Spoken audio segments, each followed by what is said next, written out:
They see my disability, I see my ability. They call me disabled, I call myself differently abled. There are some incidents that happen in your life. Those incidents break you, deform you, but they mold you into the best version of you. And the same thing happened to me. I was 18 years old when I got married. My father wanted me to get married. And all I said was, if that makes you happy, I'll say yes. And of course, it was never a happy marriage. Just about after 2 years of getting married, I met a car accident. Somehow my husband fell asleep and the car fell in the ditch. He managed to jump out, saved himself. I'm happy for him. But I stayed inside the car and I sustained a lot of injuries. The list is a bit long, don't get scared. The wrist was fractured. Shoulder bone and collarbone were fractured. My whole rib cage got fractured. And because of the rib cage injury, lungs and liver were badly injured. I couldn't breathe. I lost urinary bowel control. That's why I have to wear the bag wherever I go.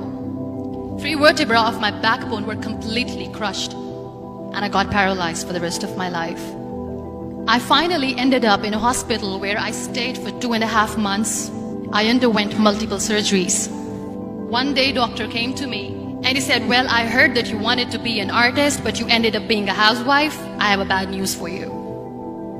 You won't be able to paint again because your wrist and your arm are so deformed, you won't be able to hold a pen again. Next day, doctor came to me and said, your spine injury is so bad, you won't be able to walk again. Because of your spine injury and the fixation that you have in your back, you won't be able to give birth to a child again. That day, I was devastated. I asked my mother, why me? And that is where I started to question my existence. Why am I even alive?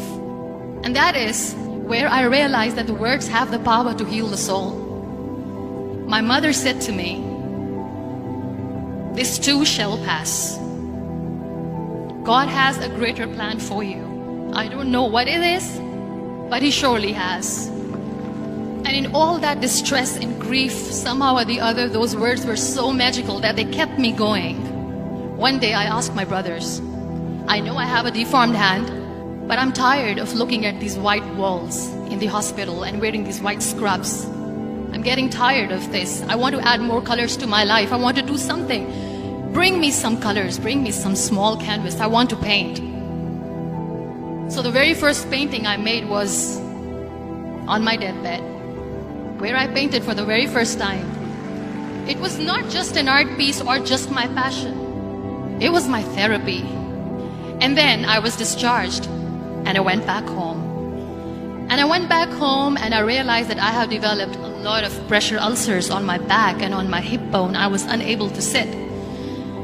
There were a lot of infections in my body, a lot of allergies. So doctors wanted me to lie down on the bed straight for not 6 months, for not 1 year, for 2 years. I was bedridden, confined in that one room, looking outside the window, listening to the birds chirping and thinking maybe there will be a time when we'll be going out with the family and enjoying the nature. That was the time where I realized how lucky people are. That is the time where I realized that the day I'm going to sit, I'm going to share this pain with everyone to make them realize how blessed they are, and they don't even consider them lucky. That day I decided that I'm going to fight my fears. We all have fears. Fear of unknown, fear of losing people, fear of losing health, money. We want to excel in career, we want to become famous, we want to get money. We are scared all the time. So I wrote down one by one all those fears. And I decided that I'm going to overcome these fears one at a time. You know what was my biggest fear? Divorce. I was trying to cling on to this person who didn't want me anymore, but I said no. I have to make it work. But the day I decided that this is nothing but my fear, I liberated myself by setting him free. And I made myself emotionally so strong that the day I got the news that he's getting married, I sent him a text that I'm so happy for you and I wish you all the best. And he knows that I pray for him today. Number 2 was, I won't be able to be a mother again.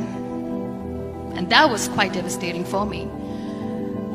But then I realized there are so many children in the world, all they want is acceptance. So there is no point of crying, just go and adopt one. And that's what I did.